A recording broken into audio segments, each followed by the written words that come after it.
Hi everyone, I'm Helen. Until recently, I was living like a queen. I had all the best clothes and could buy myself whatever I wanted. But then, everything changed. My parents kicked me out of the house. And this is how it happened. It all started because my dad had been secretly following me on social media and saw me having fun with my friends. Dad took away my credit card, my car, and practically forced me to go to a new school. I was supposed to see life in a new way and change. I immediately became the center of attention. I shouldn't have worn Gucci clothes on the first day, but I'm cool, I thought, and I looked down at everyone else. I got lost in the hallways, and some redneck wouldn't leave me alone. I thought he wanted my wallet, but then he started asking for my phone number so we could go for a walk in the evening. And then someone whistled at him. Wow! He asked what I was doing there. I told him I was lost, but he meant, what was I doing at this school? I had to explain that my parents had sent me there to atone for my sins. He told me that there was no better place for that, because it was a real hell there. He introduced himself as Bill, and even though I would have immediately gotten Bill changed into something more stylish, I liked him, and I felt more confident. But I lost my imaginary crown in the cafeteria and became a laughing stock.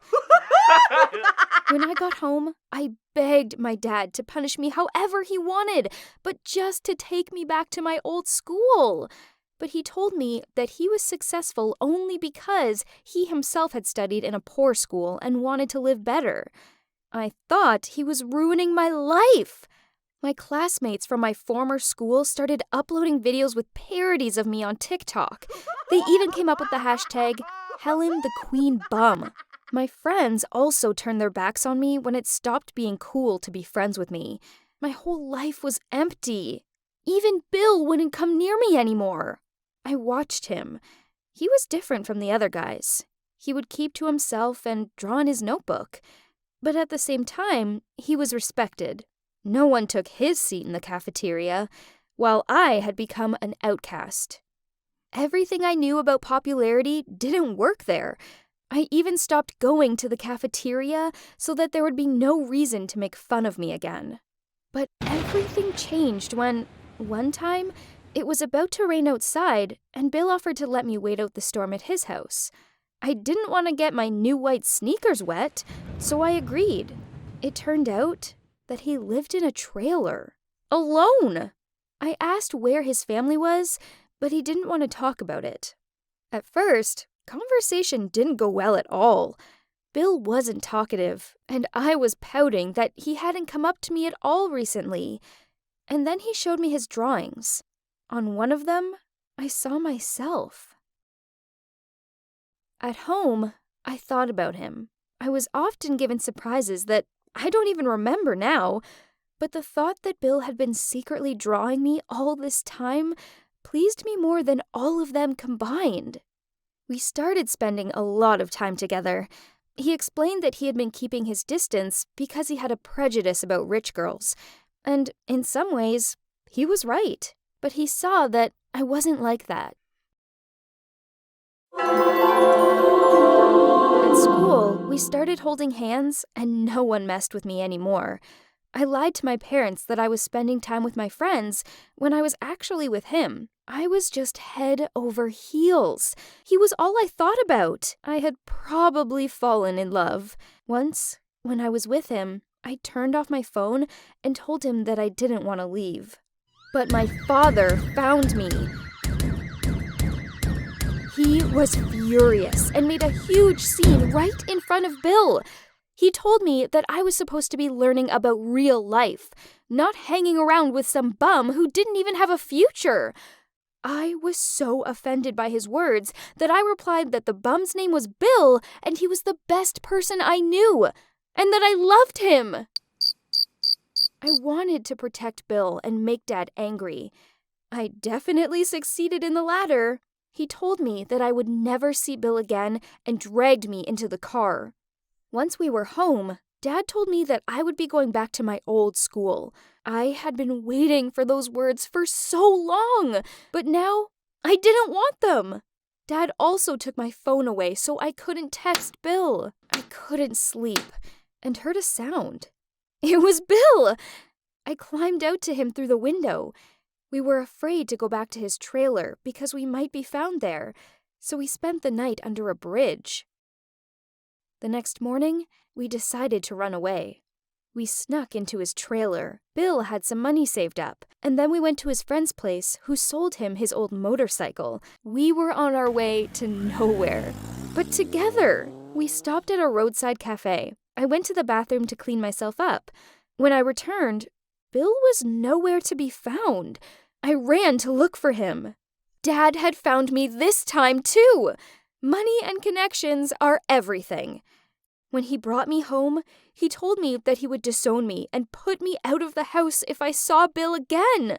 He also added that Bill would have big problems if that didn't stop me. Now, Dad thinks that we're not together. I'm lying so he doesn't hurt Bill. We secretly talk on the phone. We see each other on rare occasions, and only for a very short time. It's very difficult. After he graduates, Bill is going to another city.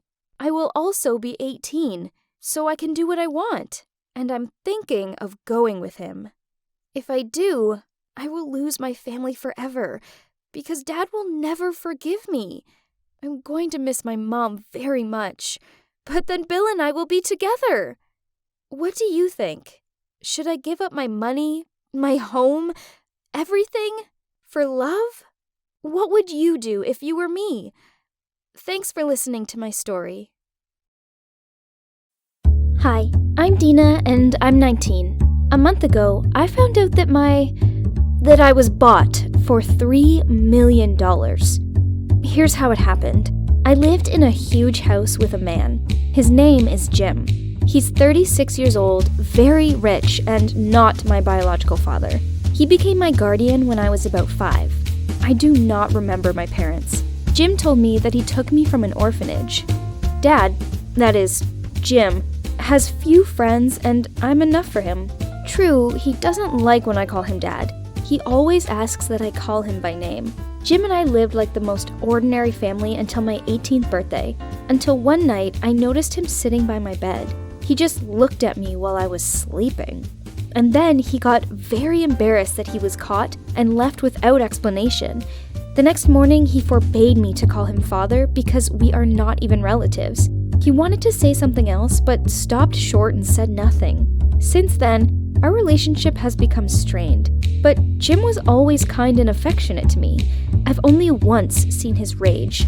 It happened about 6 months ago when Mike appeared at the gate of our house, a guy with whom I had been chatting online for several months, but had never met in real life. Jim told the guards not to let him in and went out to him himself. He returned very angry and forbade me from seeing him anymore. In the morning, I couldn't even find Mike's account on the network. It seemed to have evaporated. Sometimes Jim's business partners would come over. On one of those evenings, I found out everything. There were 5 people hanging out there that night. Of them, I knew only Brian, the youngest of his friends, who always looked at me strangely. His gaze made you feel naked. He terribly embarrassed me. This time, the meeting dragged on late into the night, and while everyone was in the office, I went out into the garden. Hearing footsteps, I turned around. I saw Brian and smelled the strong scent of whiskey. He was very drunk and was talking some nonsense, touching either my hand or my hair or my waist. When I finally tried to leave, he aggressively pulled me into him. "Who are you pretending to be?" he said. "I know everything about you, and about Jim. This fool bought you for $3 million from that crazy... Maybe I'll buy you. Tell me your price." I looked at him silently and didn't understand. "You don't believe me?" he continued. "Here's the name and address for you. Go ask for yourself. Although, why am I telling you? You may be beautiful, but clearly you're just as crazy." And he stumbled towards the house. All night, his words ran through my head. I remembered every single one. the name that he shouted into my face, and the address. The next day, when Jim left, I went to the bus station. If I wasn't mistaken, only an hour by bus separated me from either the drunken delirium or terrible truth that Brian had told me. The house looked abandoned, but when I knocked, someone answered. "It's open." It was dark and damp inside. In a chair sat some old woman. She saw me and said, "Rosie, I'm glad you came back."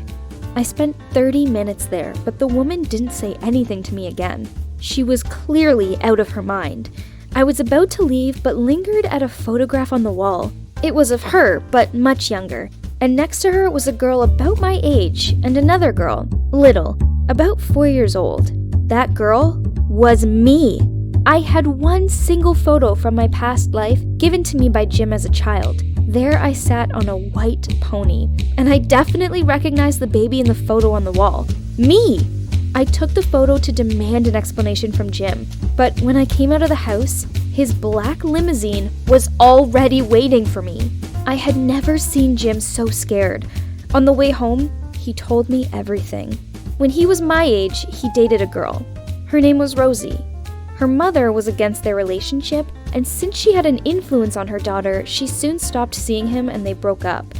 5 years later, Jim found out that Rosie was gone, but her daughter remained. There were rumors, and many accused the mother of the accident that happened to her daughter. Then, Jim showed up again in our house. When he saw me, he decided that the same fate awaited me. I was discouraged and scared, shaking and afraid of everything in the world. He asked my mother to let him take care of me. She laughed and told him that she wanted $3 million to end this and no longer see Jim. A few months later, he returned with money. He took me and settled a bunch of questions so that the strings from my past would never overwhelm me in the future. So I grew up and more reminded Jim of his Rosie, both in appearance and character. He never wanted this to happen, but he can do nothing about his feelings. He loves me very much, but in a way, a father would love his daughter. It seems to me that I feel something for him, but he's 36 and I'm only 19 and I don't know what to do. What should I do? Stay with Jim or leave for an independent new life? Write in the comments what you would do in my place.